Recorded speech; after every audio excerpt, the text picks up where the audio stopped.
Hey, hey. Hey, hey. Welcome in, everybody. Hello. Welcome in, everybody. For those of you who don't know, I am BigDog Q, and I am here with Lady. Wait, on the side. Yeah, Lady I was like, Liltalen. Wait. On this side. which side are we on? Which side are we on? Oh.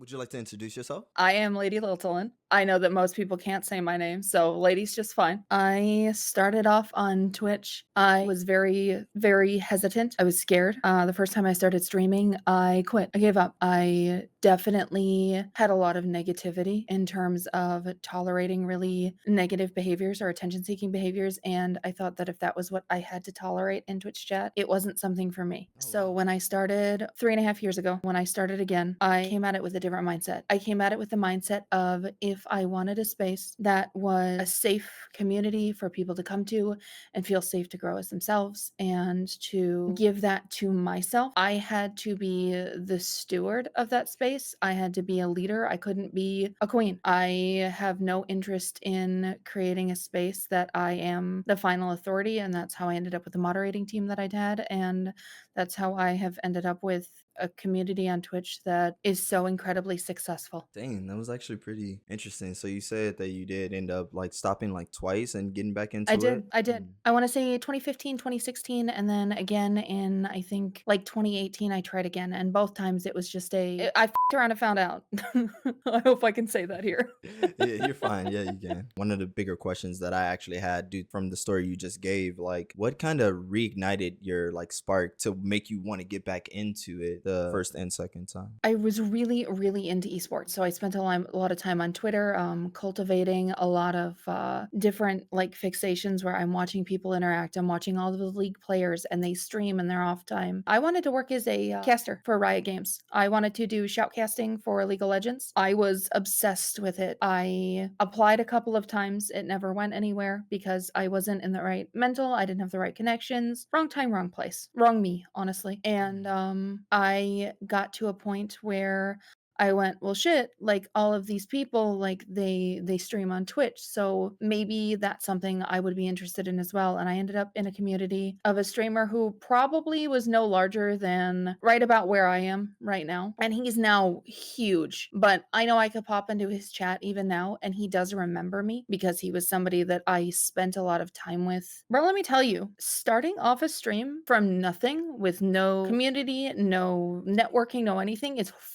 rough. And people that start out for the first time that see those huge streamers and see those big names, they don't realize the amount of work that it takes unless you get really lucky. I quickly realized that it was a lot of work and I wasn't willing to put in the work. And that's just me being brutally honest. The person that I was, I just wanted people to come to me and go, "Oh, she's cool," and hang out. And in hindsight, I realized how naive that was. There's so many people on Twitch that stream, and I want to say it's less than 1% consistently pull over like 25 or 30. Less than 1%. That is wild. So for you to just push go live and do none of the other networking or building of any sort of anything and just expect to hit success is naive. And it's not necessarily a bad naivete to have that kind of hope, but I think it's definitely it was a slap in the face for me the first time where I went like Yeah. and for a period of time, I held it against myself. I'm not good enough. I'm not enough. I'm not all of these things. And now I know that that's not true. I just wasn't in the mental that I needed to be where I am now. Which is good. So, like, pretty much, you're also saying that streaming not only just kind of helped you, realize and better yourself mentally, but it also kind of opened your eyes up to like, hey, like streaming isn't as easy as I thought it was gonna be. You Oh, actually have to. yeah. So I like I said, I quit the second time and the third time came around. Me and my partner moved back from California like at the end of 2020. So COVID's running rampant. Everybody's, still trying to figure out everything. And we moved back to Minnesota just because we had both lost our jobs because of COVID. And we moved back to Minnesota and he got a new job and he was off and away, 40 hours a week in the banking industry. And I was home alone trying desperately to find something, anything to not go insane being in the house alone because I couldn't go out, I couldn't do anything, and I ended up back on Twitch. And of all people, I don't know if you know him. I know he got really busy with his life and all of his shit changed, but Zero Invictus made me believe I could do this again. Maybe it's time. Maybe I'm in the right mental, maybe I'm in the, better place and I set it all up again, and I hit affiliate inside a week. And it was the difference in my mental health and my well-being and my understanding of talking to other people and having no expectation from other people other than these are people that care about me like I care about them. And if they show up to help me and give me their time and their energy and love, they're choosing me and they don't have to. And it's kind of honoring that trust and that choice. I agree with that. I agree with that. But like honestly, when I came across your stream, I did feel like you as a person was like very strong and you were there to uplift people. That's exactly what I got from your stream. And I feel like that's exactly what you want to give off is just Yeah. letting everyone know that like, hey, like there's someone out there that gets it, and I'm that someone and you can come here and hang out and chill, which is an amazing, amazing like idea. And I believe that you can do it because you've already proven that multiple times that you can do it and you're growing with it. Is there any reason why you kind of like play like League? I love League. I have played League since the end of the beta. I love this game so much. There was just always something about the heart of it that really, really grabbed me and held me. I like the required five-man team dynamics. I wish there are pieces of it I wish had been implemented better sooner that didn't create the community that is so well known for it. Because I think it's really unfortunate to love a game so much that I do and have it be known as one of the most toxic gaming communities out there. Like, that's a rough one. It was just kind of like very interesting to me, like a person, like so uplifting like yourself is playing like League, but like I feel like League is always advertised as a toxic game. And I spent the first couple years playing against bots. I'm not even kidding you. Like, because I was so scared to go into it because I was terrified of how everybody said everybody was toxic. You don't know how to play the game. You're not good at the game. People will roast you. And I was like, oh, I don't want to do that. Oh, I don't think I want to be a part of that. I'm just gonna fight these bots. This seems fun. Yeah, I get that. I mean, I'm not gonna lie. My first entrance into League, I was playing Cho'Gath, and Okay. yeah, I did not know what I was doing. No. I'm the type of person that I don't like going against bots because I'm like, oh well, if I go against the bots, it'll be too easy. Most of my community, anybody that's here is gonna know when I say I fell in love with support in particular, and I'm a heavy proponent of Vision Wins games. Buy a goddamn pink ward. Get your shit together. Yeah, I always buy my peak words. Don't I worry totally about believe you. I totally it. believe you here in this moment. I do agree with you when it comes to like you have to have the mental to play this game because like it's really easy to like give up in this game. I think the thing that's funny is that I can actually play a lot of champions, or I have the basic knowledge of them. I just don't want to. I Oh, just I okay. just go back to Zyra. No, I get that. I feel like I can agree with you in so many different ways when it comes to like your purpose behind streaming and like your goal and what you want to create. Mhm. Because like I felt like I was also trying to create something like that. I agree with you. It does get you do get to a point where you do feel like a little burnt out or like gas or Yeah. something like that. And it does feel really great when, the community ends up like doing something nice for you and it's like whoa wait what like wait I Oh, I was blown away. I had no yeah. idea. I had no idea it was coming. And then I remember after that stream, I sobbed. I cried on stream so much, Q. You have no idea. Like, Yeah, oh god, I I can cried, imagine. I bro. can I can I imagine. it's like and then I'm reading them and I'm going, "What the like, It's like shocking. It's it is. almost like a mental pay. When I was younger, like much younger, I initially was like, "Man, I would love to be a therapist. I would love to go into a field where I could help people." And I realized after a number of things like that we don't need to delve into that because we don't trauma dump here. I wasn't cut out for it. And it's not an I'm not cut out to help people. It's an I'm not cut out to help people in a professional level in that way because I don't know how to let go of other people's emotions. Oh, So creating a space like this where it's everybody helps each other, everybody leans on each other, everybody grows together at their own rate and nobody holds it against each other. That is my goal with this space. I've said it before and I'll say it again forever. I truly do not give a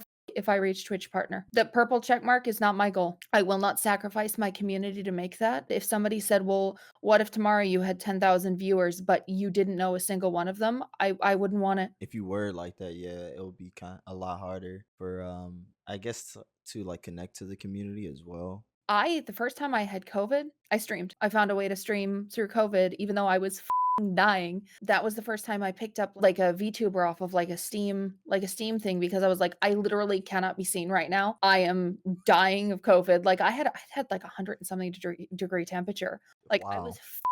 ill, and I was like, "Nope, still gotta stream." Still, it's I sound yeah. like death, but if they can't see me, we can fake it till we make it, boys. And that was dumb. I streamed 2 days after I had surgery, like, because I was like, "Well, they're gonna be upset. They're gonna think I don't love them. I gotta make sure that they know that I love them. Gotta stream." Watching a streamer that I had at least been acquaintanced with and thought I respected get to a point where they were looking to hit Twitch partner, and they were looking to have that sort of, like, I could maybe quit and be a full-time content creator, and watching their attitudes slowly shift into, "I deserve this. I'm better than you. You're not as good as me because you don't have a purple check mark," and watching that ego grow and just sort of develop into those narcissistic tendencies that, hell, they could have probably already always been there, but I fear that more than anything, and I am grateful that I have a set of people around me, close to me, that I know if I developed an attitude like that would be like, "Hey, Rachel, go yourself and knock it off." Like, go in, come back and try again. Like, Walk out that door, adjust your attitude, come back in, figure it the right? fuck out.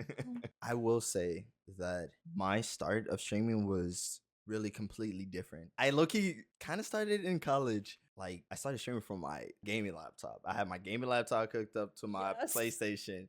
And I was killing it. I thought I was the shit. I'm like, look at my setup, y'all. Da, da, da, da." This And I fire. gaming laptop game for real. Someone told me like, yo, if you got a desktop, you could do so much more. I'm like, You can. what? Wait, you Yeah. can do so much more? And then I was just like, invested into getting my desktop. Then I, started my journey. I literally came up like from nothing. I like same thing like you. I Mhm. only person that I had as inspiration didn't even know it was Corey Kenshin. I was restricted to like from playing the game, and I didn't have any like new games really. I had the Nintendo 64. I was playing on that. I was Yep. playing, and then I had a Game Boy, and then I had a was it Atari? What is it? Is that what's it called? Did you have an Atari? Yeah, yeah. I had like a lot of Damn. the I because didn't even my have one of those. my dad used to play it a lot, and I used to just play his Okay. games when, Okay. like I said, when I was allowed to. But I used to love story player games. I didn't even know like the online world existed at that time. Yep. Apparently, it did. Like the first Xbox, it was just Xbox. PlayStation 3 when it came out. That was when I Okay. first started playing online. That was like Black Ops 2 Okay, era. yeah, yeah, yeah. Yeah. I did play Black Ops 1, but I was scared. I was so scared of that zombies. I don't know if you ever played that. But Black Ops 1 zombies I'm scared the shit out of I me. know of it. I am horseshit at shooting, just absolute trash. So I watched friends play, but I didn't play them. But yeah, like bruh, I couldn't play it. I was too scared. I watched my dad play it. That's a little bit how I started into my gaming era. Streaming, like I said, I just used to watch a lot of YouTubers. Like, I don't know if you watch like anime or anything. Have you? Yeah, I have. Okay, okay. What is like your top anime? I just asked. Uh, Top three. one of my Oh, can you do three? I mean, easy one is Bleach. I love Bleach. I'm a huge fan of Code Geass, Okay. and let's go Full Metal Alchemist. Full Metal. A. Okay, okay. I did like Full Metal. That was definitely good. All right, give me yours. Okay, the first anime that I was low-key introduced to, this was even before I even knew what anime was Yeah. Dragon Ball, I'll say. Because Okay, my fair, dad, obviously. my dad, A yeah, he classic. was like, A look, classic. hey, this is mine. You finna watch it too. I was like, okay. And then watch that like Inside Out. I'm gonna just use that because it's the most popular one that I've watched. Yeah, yeah, I yeah. just go back on my top animes. Come on, bring it on, bring it on. I gotta say Naruto because my favorite character is I Rocky. love Naruto. Yeah, my Wait, who's your favorite favorite character, character? Rock Lee. You okay, you're a Yeah, Rock Lee guy. Okay, it okay, makes okay. sense, right? Right, it makes sense. No, I can dig it. I can dig it. But I will say the next one that I did really enjoy is Cyberpunk. I don't know if you guys I like know it. I haven't watched it. it's okay. I liked it because like I don't know, like it kind of I really related to the guy. I'll say No, that. that's fair. But No, like I haven't watched that one. you gotta watch it. Like it's good. The third one, I should say, this one's always a little bit difficult for me because it's like either a Promised Neverland or it's going to be, I'll say Parasite because Parasite's phenomenal. yeah, Parasite was No, really good. Parasite is phenomenal. That one's a really, really good one. Again, guys, if you guys don't know who Lady Liltalen is, I will be shouting her out once again. If you guys don't follow her, please do. She is amazing, kind spirited, as you just heard. No, thanks for the invite to your first podcast, and, let me know if there's anything I can do to help out in the future. Definitely, I will be touching, like, texting you after. God dang. Touching base, No, texting. touching bases. That's what I wanted to say, but I couldn't get it. I'll be I'll be I was touching like, you. no, no, no.